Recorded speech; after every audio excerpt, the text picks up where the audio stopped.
Édition spéciale, second tour des élections départementales. Frédéric Rivière, Vincent Soriot. Bienvenue si vous nous rejoignez, édition spéciale donc consacrée au deuxième tour des élections départementales. L'opposition l'emporte haut la main, 66 départements contrôlés désormais par l'UMP et ses alliés. Le PS en déroute, la majorité perd plusieurs de ses bastions historiques. Le FN, lui, confirme sa progression dans les urnes. Réactions et commentaires avec nos invités jusqu'à 8h30 ce matin. Jean-Christophe Fromentin, député UDI des Hauts-de-Seine, Olivier Besancenot pour le nouveau parti anticapitaliste et Sergio Coronado, député écologiste des Français de l'étranger, nous ont rejoints en studio. Bonjour messieurs. Bonjour. Bonjour. Merci d'être avec nous. Frédéric Rivière à mes côtés pour vous interroger. Bonjour Frédéric. Bonjour à tous. Bonjour. Jean-Christophe Fromentin, votre parti, l'UDI, s'impose avec l'UMP et le MoDem dans plus de 65 départements. Victoire de la droite donc au terme de ce scrutin. Est-ce que c'est une victoire logique à vos yeux ? C'est une victoire dont on peut se réjouir et je crois que beaucoup de candidats ont fait le job, comme on dit sur le terrain, pour mériter cette victoire. Pour autant, moi, ce qui m'interpelle toujours un peu, c'est cette espèce de balancier qui va un coup à gauche, un coup à droite, et on revient à une situation qui était celle d'avant 2011, à quelques cantons près ou à quelques départements près. Donc, soyons extrêmement prudents. C'est une belle victoire, une victoire qui nous fait gagner beaucoup de départements. Mais pour autant, je crois que la lecture entre les lignes méritera d'être faite avec beaucoup de doigté, dans la mesure où il y a d'autres paramètres qui rentrent en ligne de compte. Une abstention à plus de 50%, un Front National extrêmement fort, alors pas en termes de sièges ou de départements, mais en termes de pourcentage. Et puis des alliances qui se sont faites aussi à la faveur de consignes nationales, moins qu'à la faveur de projets locaux. Et je crois qu'il faut faire aussi attention à ne pas préfigurer avec cette construction des élections régionales ou nationales qui ne seront pas du tout les mêmes, avec les mêmes enjeux. Et enfin, le signal extrêmement préoccupant, c'est la fracture à gauche dans le Parti socialiste, au sein de la majorité. On a vu que les départements animés par des courants proches des frondeurs comme l'Essonne ou le Nord sont perdus pour la gauche et gagnés donc par la droite. Et donc ça ouvre un débat interne à la majorité qui va rendre la ligne politique des semaines à venir extrêmement confuse et extrêmement ambiguë probablement. Donc je crois que pour le pays, cette majorité fracturée pose un certain nombre de problèmes qui devront être résolus rapidement dans la mesure où la France a des grandes difficultés en ce moment.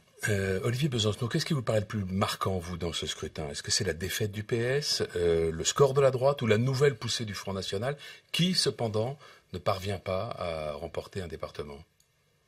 Ce qui était le plus marquant, je pense, quand on regardait un peu tout le monde hier soir, c'est qu'il n'y avait que des gagnants. Oui, ça, mais c'est traditionnel. C'est traditionnel, toujours... mais là, quand même, je pense qu'on atteint quand même un peu le sommet, quoi. Alors qu'en effet, je pense que le grand gagnant de cette élection, mais c'est une grande lapalissade, ce que je vais raconter, c'est la crise politique. C'est-à-dire que on sort de ces élections avec un petit peu plus de crise politique encore qu'avant. À la fois parce qu'il y a la percée de l'extrême droite qui est extrêmement forte, qu'on a un gouvernement qui, quel que soit le message qu'il a envoyé, dire bah écoute. On n'a aucune chance, donc vas-y, continue, on fonce, et on va y aller encore plus fort dans le mur. La victoire de la droite, le score du Front National, le score de l'abstention, ceux qui sont plus inscrits sur les listes électorales, sans parler même de ceux qui n'ont pas le droit de vote. Enfin, on pourrait imaginer beaucoup de choses qui soulignent un peu plus encore cette espèce de crise politique, c'est-à-dire qu'il y a un décalage entre la représentation politique traditionnelle et le vécu quotidien de millions de personnes. Donc là, on va avoir des éléments de recomposition interne. Moi, ce qui m'intéresse maintenant, c'est à gauche. Voilà, je pense que du côté de la gauche, il va falloir tirer toutes les conséquences de ce qui vient de se passer. J'entends Jean-Luc Mélenchon ce matin qui parle d'une nouvelle alliance indépendante du gouvernement. Pardon de le dire, mais c'est un peu en deçà de ce qu'il faudrait. Aujourd'hui, l'enjeu, c'est de fédérer toutes les forces anticapitalistes, antilibérales, on les appelle comme on veut, qui s'opposent sur le terrain concrètement à la politique du gouvernement, puisque Manuel Valls nous a expliqué hier soir que finalement, toute la politique libérale qu'il allait mener, il allait la faire de façon démultipliée encore. Donc il y a un premier test qui est la bataille sur la loi Macron. Il y aura une journée de grève importante et un meeting unitaire. Et je crois que c'est l'occasion justement de travailler à ce rassemblement. Alors il y a des appels au rassemblement partout en fait. Les frondeurs appellent à un contrat de rassemblement. Sergio Coronado, est-ce que les Verts ont aussi envie de rassemblement ? On appelle ici et là en fait à un rassemblement pour mieux masquer sans doute l'éclatement et la division, et notamment en raison de la politique menée en fait. Parce que ces élections, elles montrent quoi? Elles montrent que la politique qui est menée par ce gouvernement n'a pas de soutien dans l'électorat. On l'avait vu au moment des municipales, on le constate à nouveau dans ces départementales. Et ce qui paraît totalement étonnant, en fait, c'est l'autisme, c'est la prise d'indépendance, en fait, l'autonomie de la sphère politique face à, justement, à la fois un vote protestataire, un vote de contestation, un vote de désespérance.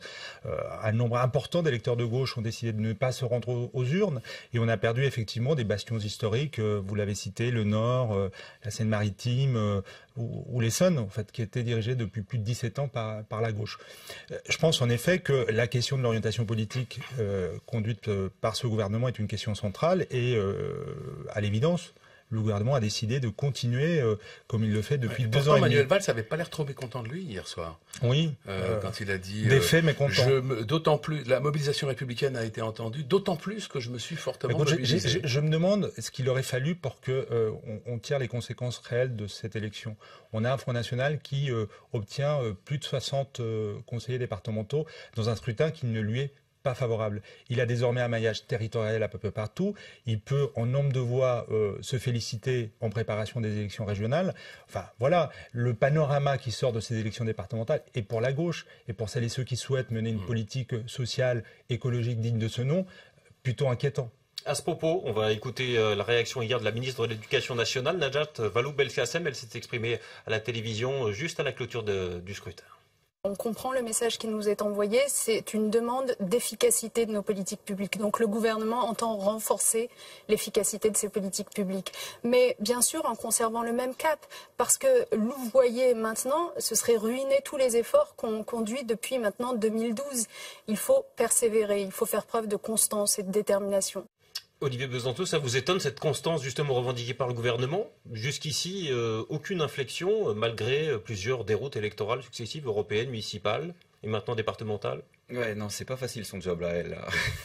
D'expliquer que on va changer tout en gardant le cap, c'est compliqué à entendre, quoi. C'est compliqué à entendre, ça exaspère. Je le dis en rigolant, mais je devrais même pas le dire en rigolant parce qu'en réalité, c'est franchement exaspérant. Et je pense, moi, que ce genre de posture et de position politique qui a été réaffirmée par le gouvernement hier soir participe à ce que la situation politique se crispe, se bloque.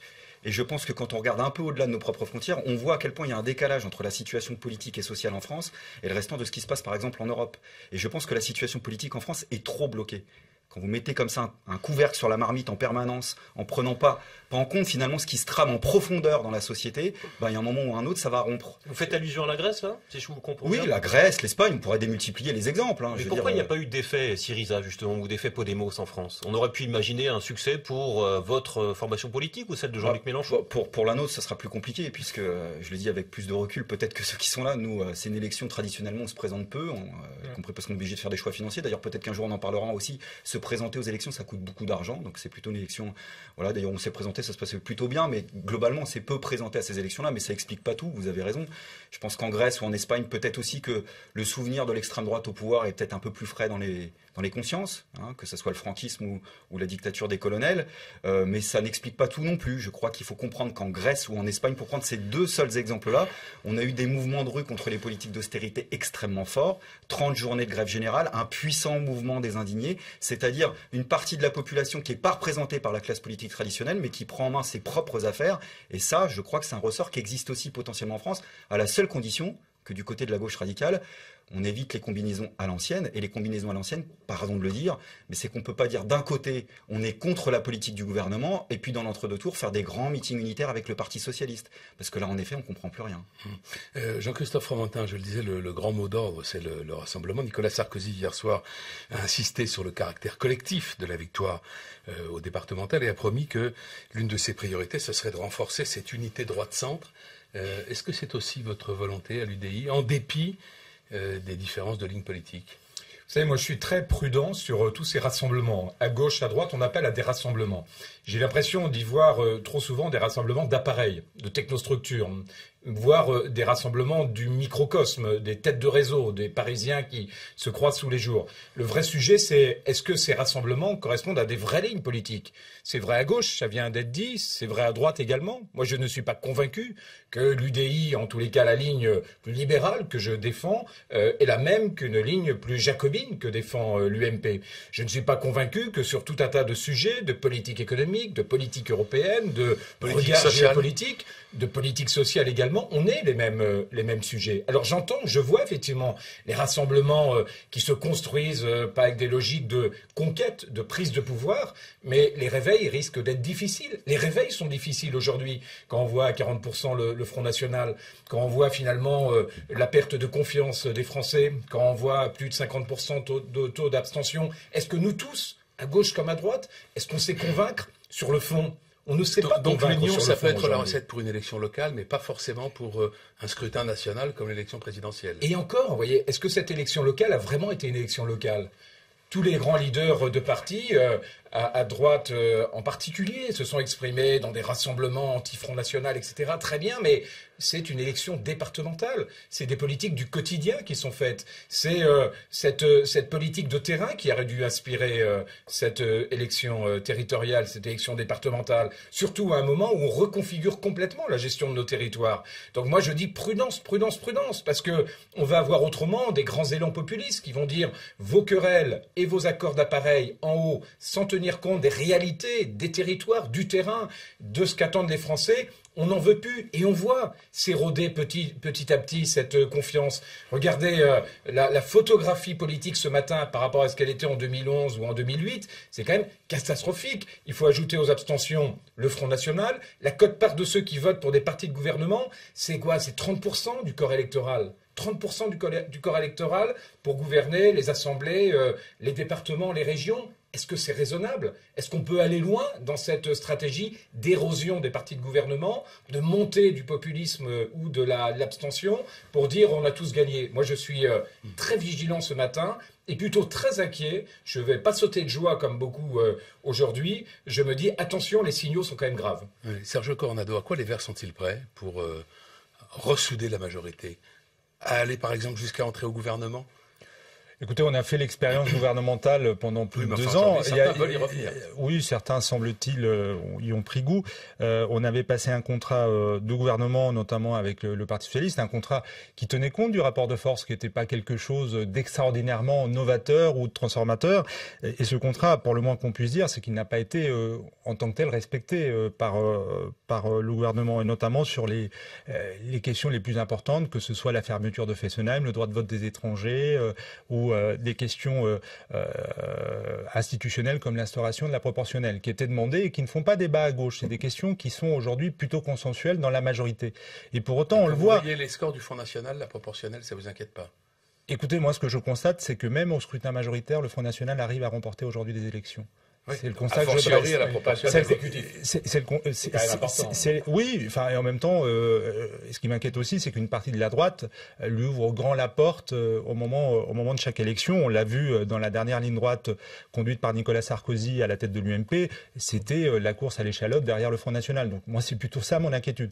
Qu'une démocratie représente l'ensemble des forces politiques dans leur diversité, même quand il y a des forces politiques qui peuvent me heurter et que je combats au quotidien, je pense que ça relève de la bonne santé d'une démocratie. Je ne pense pas que c'est en cassant le thermomètre qu'on fait tomber la fièvre.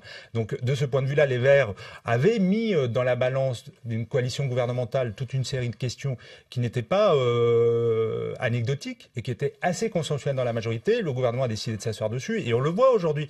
Enfin, les éléments de langage de Najat Vallaud-Belkacem, elle est très habituée. Elle a été porte-parole de ce gouvernement, donc la langue de bois, elle s'y connaît et elle y excelle même. Mais enfin, cela dit, c'est quand même assez consternant. On enregistre, après les municipales, avec ces départementales, une défaite peut-être pas historique, mais une très lourde défaite. Et le gouvernement dit tout va bien et on continue.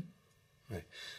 Olivier Besancenot, sur la montée du Front National, Jean-Luc Mélenchon estime que c'est je le cite, la cruelle politique imposée par l'Union européenne qui est la cause commune de cette montée de l'extrême droite dans plusieurs pays d'Europe. Vous partagez cette analyse? Non. Non. Je pense que... Elle n'y est pour rien, l'Europe? Ça dépend laquelle. Mais je veux L'Union dire, il y a européenne, une fâcheuse tendance dans la classe Mélenchon. politique française à tout remettre sur le dos de la Commission de Bruxelles. Et vous savez, la Commission de Bruxelles, je la porte pas dans mon cœur. Qui est une armée de technocrates à Bruxelles qui décide dans le dos des peuples, j'en suis convaincu. Mais pas dans le dos des gouvernements. dans le cadre de l'Europe actuelle, et cette Europe-là, moi je suis pour en sortir, notamment des traités actuels, mais c'est le Conseil européen qui décide. Le Conseil des ministres européens, c'est-à-dire les gouvernements nationaux qui en première et en dernière instance décident de ce qui s'y fait. Donc à un moment donné, il faut prendre les responsabilités à la hauteur de ce qu'elles sont. On a une classe politique en France, pardon de le dire, où la droite court après l'extrême droite, la gauche institutionnelle court après la droite, et une partie de la gauche radicale rêverait de faire ce que la gauche institutionnelle était avant. C'est-à-dire on a une radicalisation à droite. Et l'explication, elle est d'abord là. Voilà. Et ça, c'est à notre portée. Et je pense qu'on n'a pas intérêt à caresser dans le sens du poil tout un discours ambiant qui, au final, ne profite qu'à l'extrême droite. Donc je pense que la responsabilité de ceux et celles, et il y en a au front de gauche, il y en a dans les organisations comme Lutte ouvrière, chez les libertaires, des syndicalistes, des associatifs, ceux et celles qui sont à gauche et luttent contre le gouvernement sont nombreux dans ce pays. On a intérêt à la fédérer, mais d'assumer pour ça des positions d'opposition au gouvernement et des positions internationalistes pour répondre à votre question. Édition spéciale. Édition spéciale jusqu'à 8h30 après le deuxième tour des élections départementales, toujours avec nos invités Jean-Christophe Fromentin, Sergio Coronado, Olivier Besancenot. Un acteur qui confirme sa poussée électorale, c'est le Front National. Le FN ne dirigera donc pas de département mais engrange des dizaines d'élus. Réaction Florian Philippot hier soir. Là où nous sommes présents au second tour, on fait en moyenne environ 40%, ce qui est un score inédit dans l'histoire du Front National, un score incroyable, extrêmement haut, face, et Marine Le Pen a parfaitement raison, à l'UMPS, mais là on ne peut pas nous dire que c'est un slogan. L'entre-deux tours, les Français l'ont vécu. L'EPS systématiquement a fait la campagne de l'UMP, ils ont même fait des meetings communs dans certains départements, et l'UMP a appelé à voter pour l'EPS dans le Nord, la Drôme, le Gard, le Var, qui s'est retiré 3 cantons de l'Aisne pour le Parti Socialiste, a appelé à voter communiste à Perpignan. Bref, c'est même plus l'UMPS, c'est parfois l'UMPC. Voilà. Et ça, c'est une réalité, c'est la recomposition du clivage politique sur les vrais enjeux. Jean-Christophe Fromentin, est-ce que l'on peut parler désormais de tripartisme dans la vie politique française ? Moi, je crois pas. Je pense qu'il y a un bouleversement des courants d'idées en ce moment, et on le voit dans tous les débats politiques. Pour autant, je pense que le Front National est un catalyseur de mécontentement. C'était une manière d'exprimer un mécontentement par rapport à tout ce qui se passe et à la manière dont la France est gouvernée depuis longtemps, d'ailleurs, puisque c'est ceux qui ne se retrouvent ni dans les propositions du gouvernement de gauche, ni dans les propositions de retour d'un gouvernement de droite. Donc c'est un catalyseur extrêmement fort de mécontentement. Et encore une fois, ce matin, regardez, sur un corps électoral, on a quasiment 70% de gens qui soit s'abstiennent, soit votent Front National. C'est terrible. La sanction est terrible. Et ceux qui sont au gouvernement sont fracturés. Amener les gens au pouvoir, parfois.